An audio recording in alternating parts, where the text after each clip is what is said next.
ये चार बातें नोट कर ले, बहुत ये जीवन के लिए अत्यंत लाभदायक है। जब आपका मन आपको परास्त कर रहा है, जला रहा है, वो जलन सिर्फ मन को प्राप्त हो रही, आपको नहीं। आप बिल्कुल दूर हैं, आप दृष्टा हैं, आप साक्षी हैं उसके, आप स्वामी हैं उसके। यदि आप स्वीकृति नहीं देंगे तो आपसे पापाचरण नहीं करा पाएगा। आपको डरना नहीं कि अब मन में काम आ गया, क्रोध आ गया, अब तो मेरी दुर्गति हो जाएगी, बिल्कुल नहीं। ये चार बातें बहुत जल्दी मन को प्रभु में लगा देंगी। अगर आप पकड़ पावे, ना पकड़ पावे तो भोगे, फिर आपका मन आपको जलाएगा, फिर आप रोएंगे, चिल्लाएंगे, भागेंगे। कहां भाग के जाओगे? जो संसार में फंसे हुए जन है वो तो भाग के यहां आ रहे हैं श्री जी की शरण में। यदि आप अपने मन को संभाल नहीं पाए तो फिर कहां भाग के जाओगे? इन्हीं की शरणागति से तो निर्विकार हुआ जाता है, निश्चिंत हुआ जाता है, निर्भय हुआ जाता है। इनके चरणों को छोड़कर कहां निश्चिंतता होगी, कहां निर्भयता होगी? पहला, बिल्कुल ये जीवन की वो दवा है जिससे आप बिल्कुल ठीक हो जाएंगे यदि ये जीवन में उतार ले तो। हृदय में लिख लो, दिमाग में लिख लो, किसी नोटबुक में लिख लो, जो आप रोज स्वाध्याय करें। पहला, जहां जहां मन जाए, जिस वस्तु व्यक्ति स्थान में, तत्काल अपने प्रिया प्रीतम की भावना कीजिए। ये राधा वल्लभ लाल जी, क्योंकि ये वो व्यक्ति पहले भी नहीं था, बाद में भी नहीं रहेगा। बीच में जो व्यक्ति दिखाई दे रहा है, ये व्यक्ति नहीं, मेरे प्रभु है। वस्तु नहीं, मेरे प्रभु है। ये स्त्री नहीं, ये प्रभु है। ये पुरुष नहीं, ये प्रभु है। ये पापी नहीं, ये प्रभु है। ये महात्मा नहीं, ये प्रभु है। मान लो, सवाल हल हो जाएगा। दूसरा, जहां जहां मन जाए वहां वहां मिथ्यात्व भाव करके, ये सब माया का विलास। राधा वल्लभ, श्री हरिवंश, राधा वल्लभ। और मन का एक स्वभाव है, जहां हम परिचय उसका ये जान जाते हैं स्वभाव का, तो हम उसे शासन में ले लेते हैं। लोग परिचय नहीं जानते हैं। जीव ही आप जानेंगे, ये भागाते हुए आ जाएगा। इसको सेकंड में भी कम समय में अधीन किया जा सकता है, और पूरा जन्म लग जाएगा फिर भी अधीन नहीं कर पाओगे। बात को समझिए। ये एक सेकंड में विश्व ब्रह्मांड में कहीं भी यदि इसका परिचय है, वो तत्काल पहुंच जाएगा। वायु भी इसके समान वेगवान नहीं है मन। अगर अमेरिका गए हैं, आपने वो दृश्य देखा है, कोई एरिया, महल, घर, जो भी, एक सेकंड के कम हिस्से में वो पहुंच जाएगा। ऐसे मन को प्रभु में लगाने के लिए जहां मन जाए, और जाना कि गया, इतना सावधान साधक होना, गया वो तत्काल आ जाएगा, उसको बुलाना नहीं पड़ेगा, वो तत्काल लग जाएगा। राधा वल्लभ श्री हरिवंश, राधा वल्लभ श्री हरिवंश, राधा वल्लभ। हो सकता है 5 बार न कह पाओ, फिर भाग जाए, फिर उसे लाना है। इसे कहते हैं अभ्यास योग। अभ्यास योग युक्तेन चेतसा नान्यगामिना। एक दिन ऐसा आएगा, नान्यगामिना, ये जाएगा ही नहीं, ये नहीं जाएगा। फिर दिव्य शाश्वत परम पुरुष की प्राप्ति इसी से हो जाएगी। तीसरा, हमारे मन में जो सही स्फुरणाएं हो रहे हैं उसका सपोर्ट जरूरी है। विरोध से ही मन केवल काबू में नहीं होता है, सपोर्ट जरूरी है। अब सपोर्ट शब्द से कितना मन प्रसन्न हो रहा है, हर्षित हो रहा है, उस बात का सपोर्ट जो गुरुवाणी, शास्त्र, संतजनों की वाणी, उसके अनुकूल वो बोल रहा है। चलो आज हम तुम्हारी बात पूर्ण कर देते हैं। वो कहता है मुझे आज मीठा खाने की बहुत इच्छा है, ठीक है। हम श्री जी को भोग पधराते हैं, नाम कीर्तन करते हैं, आचमन कराते हैं, फिर उसको पा लेते हैं। बिल्कुल वो आपको भजन में विरोधी भाव नहीं पैदा करेगा। कहीं कहीं मन को सपोर्ट करना है, वो कहीं कहीं शास्त्र सम्मत गुरु आज्ञा के अंतर्गत सपोर्ट जरूरी है, जरूरी है। बिल्कुल विश्वास मानिए, ये 4 बातें जो बता रहे हैं ये जीवन की धरोहर है जो आपको दे रहे हैं। चौथी बात, जो शास्त्र विरुद्ध दोष वाली सलाह दे रहा है, बिल्कुल नहीं, बिल्कुल नहीं, बिल्कुल नहीं। जैसे वो जरूरी है सपोर्ट, ऐसे बिल्कुल सपोर्ट नहीं, बिल्कुल सपोर्ट नहीं, बिल्कुल नहीं। अब वो आपको जलाएगा। जैसे सपोर्ट शब्द से हर्षित हो गया, ऐसे बिल्कुल नहीं शब्द से वो शोकित हो जाएगा। अब आपको उदास कर देगा। जब उदास वो होगा तो आप उदास हो जाएंगे, कहीं मन नहीं लगेगा। आपको लगता है अब तो जीवन बेकार हो गया। तो मन लगना ही जीवन है क्या? अरे अभी आप समझे नहीं। सोहम तवै वाश्रितः, मैं प्रियालाल के आश्रित हूं। तो तन वांग मनोभीर, अगर ये नहीं लग पा रहे हैं तो मैं स्वयं प्रियालाल के आश्रित हूं। ये मुझे कैसे भ्रष्ट कर सकता है? तन वांग मनोभीर, शरीर, वाणी और मन, ये हम समर्पित कर रहे हैं। तो शरीर, वाणी, मन, ये तीनों धोखा दे रहे हैं। शरीर बीमार हो गया है, जबान खराब हो गई है, मन गलत चिंतन करा रहा है तो हमारा बाल बांका भी नहीं कर सकता, क्योंकि सोहम तवैवाश्रिता, मैं स्वयं प्रियाजू की शरण में हूं। उपासक देखो देखो जरा इस पर विचार करो, क्या शरीर को त्याग देने से परम पद मिल जाएगा? दुखों की निवृत्ति हो जाएगी? क्या निर्विकारता आ जाएगी? नहीं, ऐसे शरीर को नष्ट करने वाले को प्रेत योनि मिलती है। प्रेत योनि महाभयानक कष्टदायी, जिसमें वो दरिया के समीप रहते हुए बूंद पानी नहीं पी सकता, केवल वायु भक्षण करके वो जलता रहता है। कितने समय तक इसकी कोई सीमा नहीं है, युग युग बीत सकते हैं। ये मन जिसको तुमने अपना माना, कितनी दुर्गति का रास्ता चयन करा दिया। उपासक मस्ती सीखे।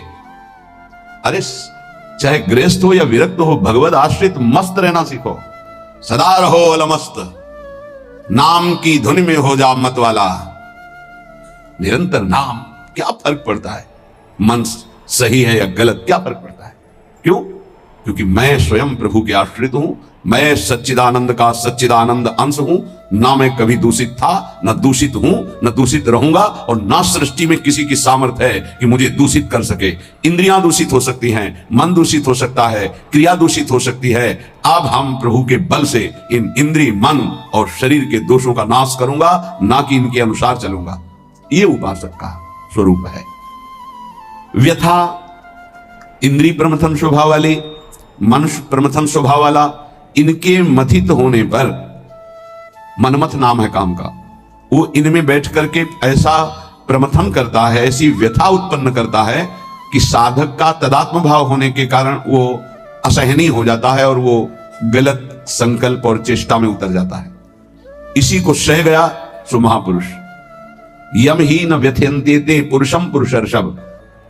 हे पुरुषों में श्रेष्ठ अर्जुन, अर्थात वो पुरुषों में श्रेष्ठ पुरुष है जो प्राप्त व्यथा को सह जाता है।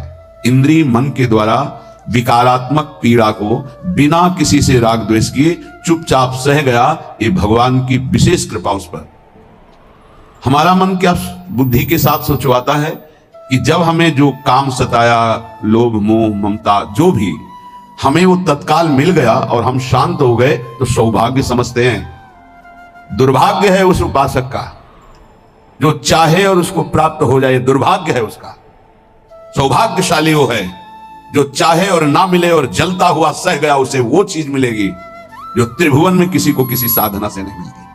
यम ही न व्यथयन्ते ते पुरुषम पुरुषर्षभ सम दुखा सुखाधीरम स्वमृतत्वाय कल्पते। वो अमृत पद का अधिकारी हो गया, वो अमर हो गया, अविनाशी हो गया, वो अविनाशी पद में आरूढ़ हो गया जो इस व्यथा को सह गया। व्यथा को सहने वाला वही होता है जो व्यथा का दृष्टा बनता है, भोगता नहीं। तुम दृष्टा हो, बात समझिए। आप आपने देखा आपका मन गलत चाह कर रहा है, ये आपने देखा, आप में नहीं है, मन में है।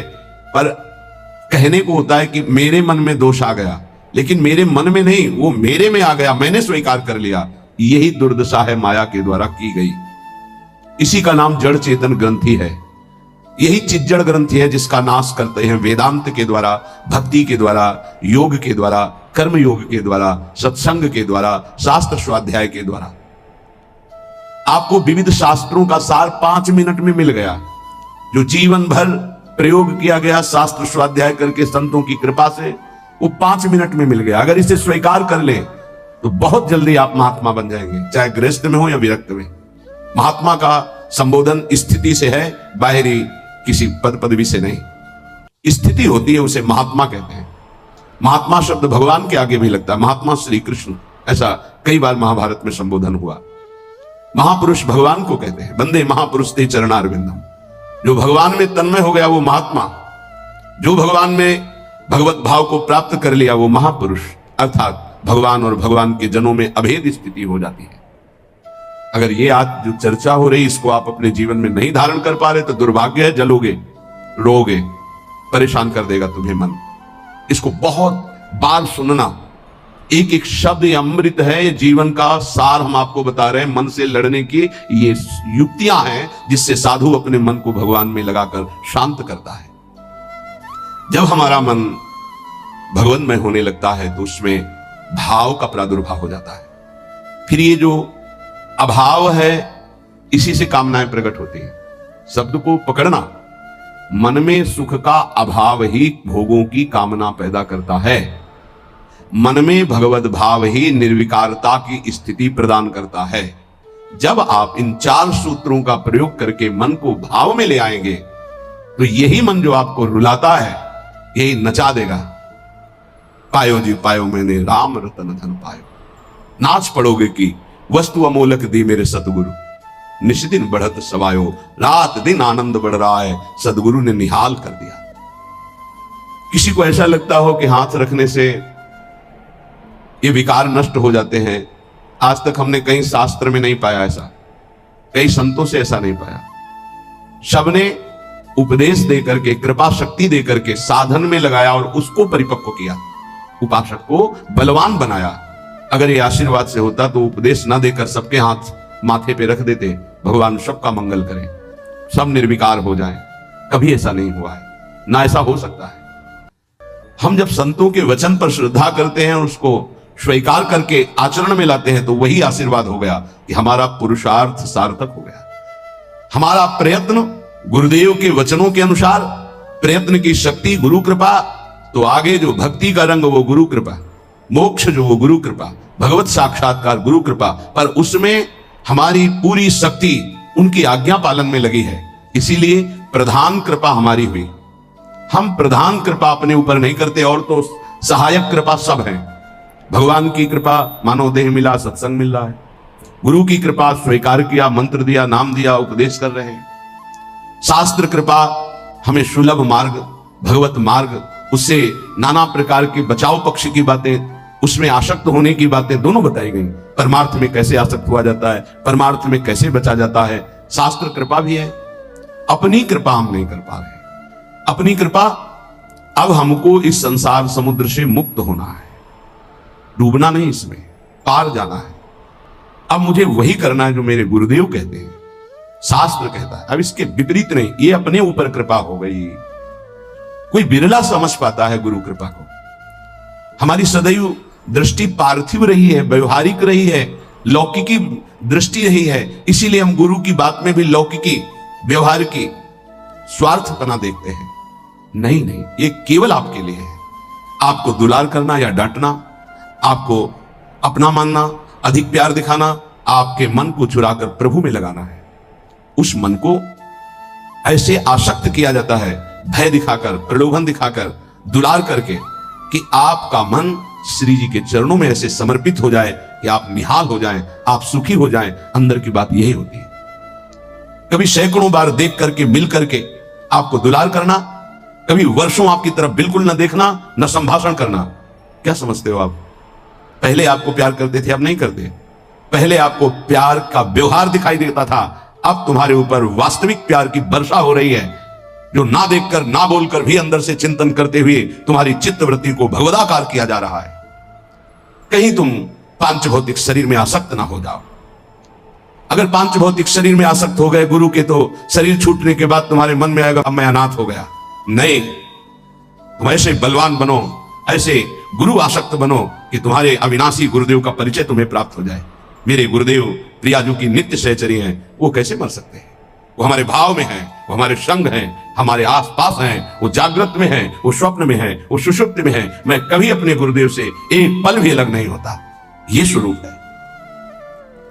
अध्यात्म को समझिए। कुछ व्यवहारिक साधक ऐसे हैं जो व्यवहार में राग द्वेष करते हैं। गुरुदेव व्यवहारिकी नहीं है, गुरुदेव परमार्थ वस्तु है। व्यवहार की लीला तुम्हारे साथ इसलिए हो रही कि तुम परमार्थ को जानते नहीं हो। जैसे बालक घुटनों के बल चलता है तो पिता घुटनों के बल हो जाता है और उसके साथ साथ उसको सुख पहुंचाने के लिए वैसे ही चलते हुए बोलता है। इसका मतलब यह नहीं कि पिता बालक हो गया, वो केवल बालक के लिए वो ऐसा बना है। वो केवल उसको सुख देने के लिए, मेरा पुत्र है, इस संबंध के लिए। ऐसे ही आपसे विनोद करना, आपको दुलार करना, आपकी चित्त का आकर्षण करना प्रियाजू को भेंट देने के लिए है। तुम्हारा तन, तुम्हारा मन, तुम्हारा जीवन मेरी लाडली का बन जाए इसलिए है, मेरा बन जाए इसलिए नहीं। मेरा तो मेरा भी तन मेरे को प्रिय नहीं, तुम्हारा तन कैसे प्रिय हो सकता है? मेरा मन प्रिय नहीं, तुम्हारा मन कैसे दुलार करने के योग्य हो सकता है? इस रहस्य को समझोगे तो परमार्थ के दिव्य पथिक बन जाओगे। मन, तन, प्राण और मैं स्वयं प्रियालाल का हूं। अब हमको इसकी कोई परवाह नहीं कि मेरा मन क्या कहता है, मेरा तन क्या करता है, मेरे प्राण रहे कि ना रहे, मेरी गति बने कि ना बने। अब इस पर ऐसे उपासक के हृदय में ज्यादा समय नहीं लगता और भाव का प्रकाश कर देते हैं आचार्य, इष्टदेव, गुरुदेव। तब वो हृदय के नेत्र जब खुलते हैं तो इन नेत्रों में प्रकाश होता है। बाल्यावस्था कब चली गई पता नहीं चला, सोने में, खाने में, खेलने में।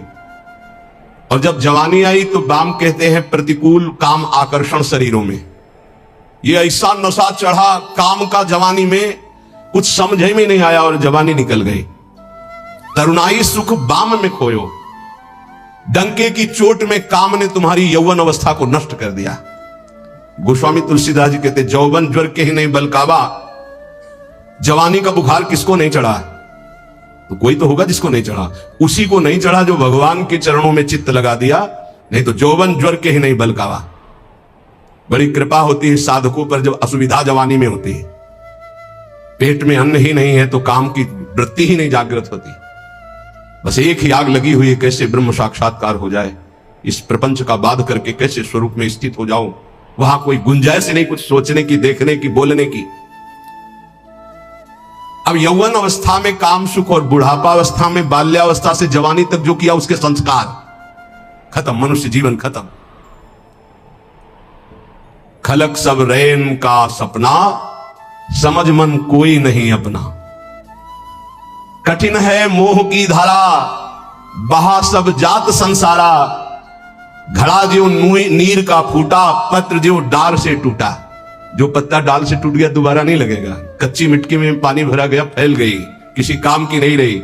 ऐसे ही बुढ़ापा के बाद एक अवस्था आती मृत्यु, फिर मानव जीवन गया, फिर अन्य योनियों में भटकना पड़ा। तीन लोक और भुवन चतुर्दश सब ही काल को चारो। पूरी रहो जगदीश गुरु तन बासे रहो नियारो। कहे कबीर सुनो भय साधु, सब घट देखन हारो। जन्म अनेक दगा में खोए, बिन गुरु बाजी हारो। मन रे अब की बेर संहारो। चाहे जितना तुम पुण्य करके चाहे जिस लोक में जाओ, तीनों लोकों तक काल का नगाड़ा बजता है। हर समय वो विनाश लीला करता रहता है। सब काल का चारा है, कोई नहीं बच सकता। जैसी धरिवंश प्रपंच पंच सब काल ब्याल को खायो। यह जिय जान श्याम श्यामापत कमल संगी सिरनायो।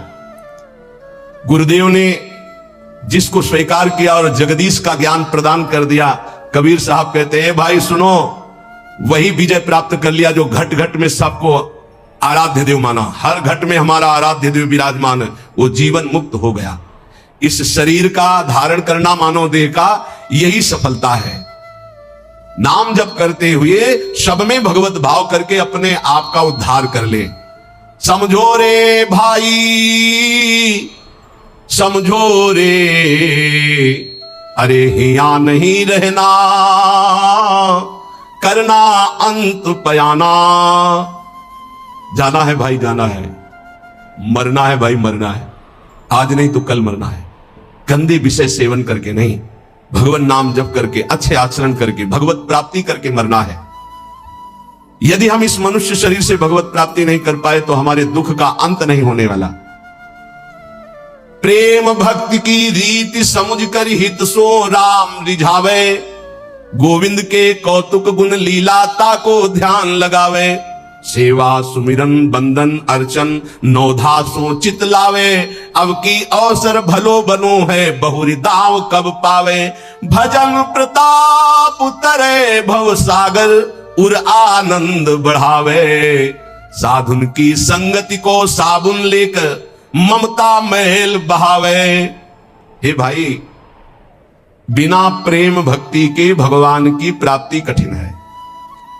गोविंद के चरणारविंद का आश्रय लेकर नाम जप करते हुए जो लीला गाते हैं, अर्चन बंदन करते हैं, नौधा भक्ति करते हैं, उनके हृदय में प्रेम लक्षणा भक्ति जागृत होती है। ये प्रेम लक्षणा भक्ति साधु संग से आती है। साधु संग रूपी ऐसा साबुन है कि ममता रूपी मैल धुल जाता है, और जहां मन ममता रूपी मैल से रहित हुआ, तहां प्रेम प्रकाशित हो जाता है। प्रेम प्रकाशित होने में जो बाधा है, भक्ति करते हुए और साधु संग करते हुए भी यदि प्रेम प्रकाशित नहीं हो रहा, तो ये कुछ बाधाएं इसमें वर्णन की गई हैं। ध्यान से सुन लो और इनको कभी करना नहीं, तो प्रेम भक्ति जरूर जागृत हो जाएगी। पहला, आहार दोष। ध्यान में बैठा लो या लिखते जाओ। आपको साधु संग मिल गया है, नवधा भक्ति कर रहे हैं, लेकिन प्रेम नहीं प्रकट हो रहा है। जैसे आप वृंदावन धाम वास कर रहे हैं, सत्संग कर रहे हैं, नाम कीर्तन कर रहे हैं, प्रेम नहीं प्रकाशित हो रहा है, तो इन दोषों को देख लो आपके अंदर है क्या। पहला है आहार दोष। आहार दोष, बुरी कमाई से जो अन्न आता है वो बुद्धि को भ्रष्ट कर देता है। इसीलिए हम आकाश वृत्ति से जीते हैं। आकाश वृत्ति, हमारे पास वही अन्न आएगा जो श्री जी पास करेंगे नहीं, हिम्मत नहीं किसी के यहां रख दे। यहां शासन है सहचरियों का, यहां ऐसा नहीं कि कोई पापात्मा आवे और आके गड्डी रख के चला जाए, ऐसी हिम्मत नहीं, उसके कदम नहीं उसके अंदर प्रवेश कर सकते। यहां शासन है, अव्यक्त शासन है। अगर यहां 100 रुपया कोई रखता है तो मेरी लाडली जो से प्रेरित होकर रखेगा, अन्यथा नहीं। इसीलिए दो प्रकार से हमारा भोजन चलता है। एक तो ब्रजवासियों के टूक मांग के आते हैं, और दूसरा आकाश वृत्ति से जो आता है, बिना मांगे, बिना इशारा किए और बिना किसी प्रकार का सम्मान दिए। ये नहीं कि आप अर्थ देने वाले हो तो आपको एकांत में बुलाकर जयमाला पहनाई जाए कि जय हो आपकी, आप बिल्कुल नहीं। और हो सकता है कि आपको कटु वचन सुनने पड़े और फिर आप रखो तो तुम बहादुर, नहीं लेके जाओ। लक्ष्मीपति जिनके सेवक हैं, उनके सेवक हैं, इसलिए हर अन्न का कण पवित्र होगा। यहां का हमारी स्वामिनी के द्वारा प्रेरित जो आता है वो हृदय से स्वीकार है। इसलिए कहीं भी किसी भी तरह का इशारा, दान पेटी, कोई ये सब नाटक कि भाई यहां इतने भरो इतने भरो, कहीं कोई अगर कोई बाहर कर रहा है तो नौटंकी नाटक करके अर्थ एकत्रित करने वाला वो अपराधी माना जाएगा। इस पूरे राधा केली कुंज के भागवतिक विधान में किसी भी तरह के अर्थ का प्रवेश नहीं है। हम भिक्षुक हैं, हमारा भरण पोषण स्वामिनी से होता है। किसी के हृदय में ऐसे किया, स्वामिनी जी के आगे चढ़ गया, उसी से बिजली का बिल, उसी से उदर पोषण होता है। और ये हम इसलिए नहीं सुना रहे कि तुम चढ़ा देना। हम तो कसम खवाई सत्संग में कि जिनको ये लगता हो कि मेरे द्वारा चलता है, तुम्हें इष्ट की कसम है, चवन्नी मत चढ़ाना। हम देखते हैं अपने स्वामी को, हम तुम्हारे से हमारा नहीं चलता, हम स्वामी से देखते हैं, जिनसे अनंत ब्रह्मांड। तुमने सहयोग किया था ब्रह्मांड बनने में, क्या अनंत ब्रह्मांड एक संकल्प में बन गए, उनके हम दास हैं। तो जो अधर्म की कमाई से, अधर्म की कमाई कैसे होती है?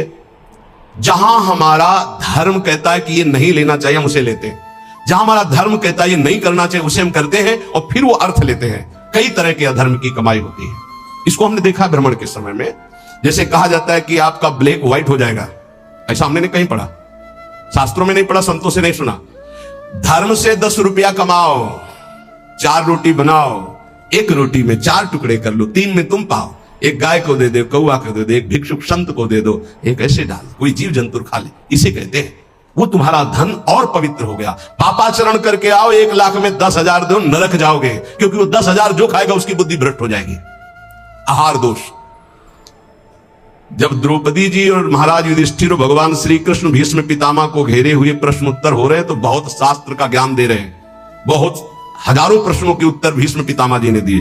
तो जब धर्म का उपदेश कर रहे थे तो कहा रुको पितामह, ये वही बुद्धि है उसी महापुरुष की जो सभा में बैठा था, मुझे वस्त्रहीन किया जा रहा था, मैं चीख चीख के पूछ रही थी क्या ये धर्म है? उस समय ज्ञान तुम्हारा कहां चला गया था जो आज ज्ञान उपदेश कर रहे हो? तुम मुस्कुराए और कहा बेटी तुम्हारा प्रश्न धर्मयुक्त है। वो सब बह गया, 6 महीने बाणों की सैया पर वो खून बह गया है। इस समय मैं शुद्ध हूं, जो प्रश्न करोगे ठीक धर्मयुक्त उत्तर होगा। उस समय पापी दुर्योधन का अन्न खाने से मेरी बुद्धि मलिन हो गई थी। उदाहरण दिया कि एक परमहंस जी जंगल में कंदमूल फल खाकर रहते थे। एक दिन राजा की दृष्टि पड़ी, श्रद्धालु था, साष्टांग दंडवत की महाराज महल पधारिए और अपने चरणामृत से, चरण रज से महल को पावन करें और प्रसाद पाए। मना कर दिया, हम तो कंदमूल फल खाते। चला, दूसरी बार फिर आया, तीसरी बार फिर आया, मन में आया चलते, ठीक है। राजा बहुत प्रसन्न हुआ, आदर के साथ ले गया, महारानी ने स्वयं बनाया, महाराज संत भगवान ने पाया। अब जब जंगल में आए तो मन नहीं लगा भजन में, कहां सूखे कंदमूल फल, और कहाँ रसीला वो भोजन राज परिवार का और रानी के हाथ का बना। अब तो अच्छा दृश्य देखने की इच्छा नहीं होती हो, गुलरी पाकर यही फल जंगली। बस अब ये इंतजार था कि राजा आ जाए और निमंत्रण दे दे। अन्न का प्रभाव। राजा आया, संकल्प ऋषि का, महाराज बहुत पहले बार में कि हाँ हाँ वो तो आप बड़े भगत हो, एक बार जाके हमने देख लिया, बड़ी श्रद्धा है। दोबारा गए तो प्रसाद बना रही थी रानी, तो दृष्टि गई हार पे। हार श्रृंगार उसमें रखा हुआ था, पेटी से खुली, अपनी झोली में डाल लिया, बैठ गए, प्रसाद पाया, चले आए, झोली टांग दी। सायंकाल रानी जब श्रृंगार के लिए बैठी तो देखा और पेटी खाली, हार नहीं। तो उनका महाराज यहाँ किसी चोर का प्रवेश है नहीं, आपके वही सन्यासी जी जो आए थे वही ले गए। बोले ऐसा नहीं, वो तो बहुत त्यागी बैरागी, वो हार क्या करेंगे? बोले हमारी दास दासियां, निजी दास दासियां, ये कहीं बाहर नहीं जाती हैं, तो ये क्यों चोरी करेंगे? इनका और कोई है नहीं, ये तो हमारी सेवा में रहती है। राजा को भी पक्का प्रमाण लगा कि संत, पर उन्होंने कहा नहीं, हमारे संतों की अवहेलना होगी, आप इस शब्द मत उच्चारण करो, मैं दूसरा बनवा देता हूं। 2-4-5 दिन वो उपवास किए संत भगवान, तब उन्होंने जंगल से फल लाने की सोचा, झोली में हाथ डाला तो देखा वो हार। उनका ये हार कैसे आ गया? ओ मैंने चोरी की, ये कितना निंदनीय मेरी बुद्धि हो गई, कैसे मैं निकृष्ट हो गया। हार लिया और ऐसे मैं चोर हूं, मैं चोर हूं, वहीं से कहते हुए राज दरबार में मैं चोर हूं। महाराज उतरे, दंडवत किया, कहा महाराज आप चोर नहीं, नहीं मैं चोर हूं, मैंने हार चोर। बोले महाराज मैंने परीक्षा के लिए आपकी झोली में डाला था और उनको ऐसे ले गए, कि सभा को कहीं ये न लगे कि संत ऐसे होते हैं। एकांत में ले गए और बोले महाराज आप ही चोरी करने वाले, आप ही ईमानदारी से वापस लाने वाले, मेरी समझ में नहीं आया। तो बोले शास्त्रों में जो लिखा है, आप कल सुने थे चर्चा में, प्रताप रुद्र जी के दर्शन के लिए भी महाप्रभु ने निषेध कर दिया था, राजअन्न निषेध माना गया है अगर वो वैष्णव भक्त ना हो तो। बोले ये राजअन्न का प्रभाव है कि मेरी बुद्धि लुभायमान हो गई और स्वर्ण की चोरी कर ली, कई दिन से भोजन नहीं पाया, वो सूख गया, रक्त जल गया, तो इसलिए अब मेरी बुद्धि शुद्ध हुई। ये तुम्हारे अन्न का दोष है जो हमने 2 बार पाया, उससे मेरी बुद्धि पतित हो गई। तो पहला दोष है आहार दोष, बुरी कमाई का, चोरी के पैसे का, दूसरे के हक का, अन्न या जबरदस्ती कर लेने का, इस तरह का जो धन है उससे जो खान पान है, ये बुद्धि को भ्रष्ट कर देता है। जैसे ब्याज दर ब्याज, अब वो आपको पैसा मिलेगा तो फिर वो आपकी बुद्धि में भजन नहीं होने देगा। संकल्पित अन्न मिलेगा, कभी किसी का ऐसा दिया हुआ साधक को या गृहस्थ बट रहा है हलवा, भूखे मर रहे हो, ऐसे हाथ फैला दिया, तुम गृहस्थ हो, वृंदावन आए हो, एक दिन उपवास कर लो, थोड़ा सा कुछ लेकर पेट में डाल लो जो तुम्हारा धर्म की कमाई का, दूसरे का हलवा मत खाओ, मान लो हमारी बात, सारी बुद्धि नष्ट हो जाती है, सुकृत नष्ट हो जाते हैं। आहार दोष पहला, कई बार बताया, इस पर ध्यान दीजिए। सतोगुणी पवित्र अन्न भी यदि मात्रा से अधिक हो गया तो रजोगुण, उस मात्रा से अधिक हो गया तो तमोगुण पैदा कर देगा, अल्प मात्रा में पाइए। दूसरा, शरीर को स्वस्थ रखिए, शरीर को स्वस्थ रखने के लिए, ब्रह्मचर्य पुष्ट रखने के लिए परिश्रम युक्त सेवा अत्यंत आवश्यक है, जिसमें पसीना चुहे। ये दिनचर्या आज की नहीं जो आप देख रहे हो कि 1:30 बजे उठते हैं, तो आज की नहीं, ये जीवन की दिनचर्या है। सूर्य उदय होते होते परिक्रमा वृंदावन की हो जाती थी, अपनी रात्रि में उठे, 45 मिनट व्यायाम, 48 मिनट प्राणायाम, छड़ी उठाई, पूरे वृंदावन की परिक्रमा एक सांस में। इसके बाद आके श्री जी की मंगला, गुरु जी की सेवा में 9 बजे तक, फिर आके श्रृंगार, फिर गुरु जी की 2:30 बजे रोटी मांग करके एक बार 24 घंटे में, वो भी न सब्जी न दाल। ऐसे थोड़ी भगवत मार्ग की निरंतर भगवदाकार वृत्ति प्राप्त की जाती है। अस्वस्थता ये भी बाधक है, जब तक वृत्ति भगवदाकार ना हो जाए। अगर भगवदाकार वृत्ति है तो कोई फर्क नहीं पड़ेगा, भगवदाकार वृत्ति नहीं है और आपको केवल ऐसे नकली वो करके अल्ट्रासाउंड ऐसे और आपको बता दिया जाए कि आपकी किडनी थोड़ा दोष युक्त हो रही है, भजन करके दिखा देना, डिप्रेशन में पहुंचने लगोगे। पक्का समझना, शरीर स्वस्थ, चित्तवृत्ति प्रभु में लगा लोगे। शरीर अस्वस्थ है और चित्तवृत्ति भगवदाकार नहीं हुई तो इसी में कराओगे, पक्की बात समझ लो। और एक बार चित्तवृत्ति लग गई तो 2 किडनी की क्या बात, अगर 10-20 होती हो सब फेल हो जाती तो भी कोई फर्क नहीं पड़ता। पक्का मान लीजिए, पक्का मान लीजिए। इसीलिए संसारी पुरुषों को विश्वास नहीं होता कि क्या ऐसा भी हो सकता है, क्या ऐसा होता है। कर्तुम अकर्तुम अन्यथा कर्तुम सर्व समर्था सा ईश्वरः। अभी क्या समझे हो तुम? अस्वस्थता से बचिए। प्रत्येक साधक से कहा व्यायाम करो, चाहे साधक हो चाहे साधिका, संयम से चलो। व्यायाम प्राणायाम अत्यंत आवश्यक है। ठीक है, आपकी दिनचर्या ऐसी तो समय निकालो, ऐसी दिनचर्या में समय निकालो कि आप व्यायाम कर सको, आप प्राणायाम कर सको। मान लो मेरी बात, आहार अल्प पवित्र आहार है, पक्का, इसमें कोई संशय नहीं, गुरु प्रदत्त आहार है, और अल्प आहार तो शतगुणी बना रहेगा। दूसरा, व्यायाम प्राणायाम प्रत्येक साधक को करना चाहिए। यह महापुरुषों को देखे, अपने गुरुदेव को भी देखा, क्योंकि आजीवन हमें संयम पूर्वक भजन मार्ग में बढ़ना है, तो ये दोनों बातें। तीसरा, आलस्य का त्याग। आलस्य, वृंदावन रहते हुए भजन करते हुए भगवत मार्ग में आपके प्रेम क्यों नहीं प्रकट हो रहा? यह सिद्ध महापुरुष के द्वारा बताए हुए। पहला, आहार दोष। दूसरा, शरीर को स्वस्थ रखो, नहीं तो अस्वस्थता में भजन नहीं होता। किनका? साधक का। तीसरा, आलस्य। यह सबसे ज्यादा साधक को परेशान करता है। ये तीन बातें पहले क्यों लिखी गई? अभी और है। प्रायः साधक को भोजन में स्वाद की बुद्धि रहती है। आलस्य को त्यागिए, नहीं तो प्रेम। काहे को इतना सोते हो? हम तो प्रभु से मनाते थे कि हमें नींद ना आए, प्रभु मेरी नींद खत्म हो जाए। वो आज उसकी कृपा का फल प्राप्त हो रहा है। हाँ, नींद नाम की चीज नहीं है यदि और कोई डिस्टर्ब भी नहीं, कोई परेशान भी नहीं है। ये बस अगर आप ठिकाने देखो, नींद को विश्राम जो इंद्रियों को मिलता है नींद में ना, वो संसार का चिंतन छोड़ने से। खास बात समझिए, 6 घंटे संसार का चिंतन छोड़कर बड़ा प्रेस लगा, और 6 घंटे अगर भगवान के चिंतन में संसार को भूल गए तो कैसा लगेगा, सोचो। चौथा है प्रमाद। प्रमाद माने जो अभी काम करना है वो कल कर लेंगे, कल कर लेंगे ना। करने योग्य काम को आगे के लिए छोड़ देना और ना करने योग्य काम को तत्काल करना, जबकि साधक इसका उल्टा करता है। करने योग्य कार्य को तत्काल करता है, ना करने योग्य कार्य के लिए उपस्थित समय आने पर भी उसे टाल देता है। कल देखेंगे उसके। ना करने योग्य कार्य को तत्काल करना और करने योग्य कार्य को आगे के लिए टाल देना, इसे प्रमाद कहते हैं। पुरुषार्थहीनता। जैसे कुछ लोग ऐसे कहते हैं कि अरे वो जब आपकी कृपा होगी तो सब हो जाएगा। हाँ, आकाश से उतरेगी कृपा। तुम्हें कह रहे नाम जप करो, समय से वाणी पाठ में जाओ, समय से ऐसे करो, ऐसे, ये कृपा नहीं और क्या? तुमको जो उपदेश कर रहे हैं कृपा नहीं तो और क्या? भगवान गीता में उपदेश कर रहे हैं, शास्त्रों में उपदेश कर रहे हैं, ढूंढ ढूंढ करके हर बात तुम्हारे कान तक पहुंचा रहे हैं प्रभु। ये तुम पर कृपा नहीं है? अब तुम आलस्य करो, प्रमाद करो। बहुत समझ में नहीं आता कि साधक क्या लक्ष्य लेकर के चलता है। पुरुषार्थहीनता है तो प्रेम प्राप्त नहीं होगा। पुरुषार्थ युक्त रहो, एक क्षण भी बर्बाद मत करो, कबहू काल वृथा नहीं जाए। इस पर ध्यान दीजिए, समय बर्बाद मत कीजिए, 1 मिनट आपका बहुत कीमती है। फिर छठवां, अश्रद्धा। श्रद्धा किसे कहते हैं? गुरु और शास्त्र के वाक्य को यथावत बिना विचार किए पालन करना, उसे श्रद्धा कहते हैं। इसके बिना सिद्धावस्था नहीं होती, इसके बिना परम शांति नहीं मिलती। श्रद्धावान लभते ज्ञानम तत्परा संयतेन्द्रिया ज्ञानम लब्ध्वा परम शांति मचिरेणादि गच्छति। श्रद्धावान ही ज्ञान को प्राप्त होता है, ज्ञानी ही अपनी इंद्रियों को संयम में रखता है, इंद्रियों को संयम में रखने वाला ही परम ज्ञान परम शांति को प्राप्त होता है। प्रथम हृदय श्रद्धा जो करे, सेवक वाणी, प्रथम हृदय श्रद्धा जो करे, आचार्यजन जाय अनुसरे जहां जहां हरिवंश के, तब बात बनती है। भवानी शंकरो बंदे श्रद्धा विश्वास रूपिणो याभ्याम बिना न पश्यन्ति सिद्धा स्वांता। कह रहे हैं ऐसा करो, बिल्कुल नहीं सुन रहे, तो क्या है? अश्रद्धा। ये तुम्हें प्रेम प्राप्त नहीं होने देगी, ये भगवदानंद की अनुभूति नहीं होने देगी।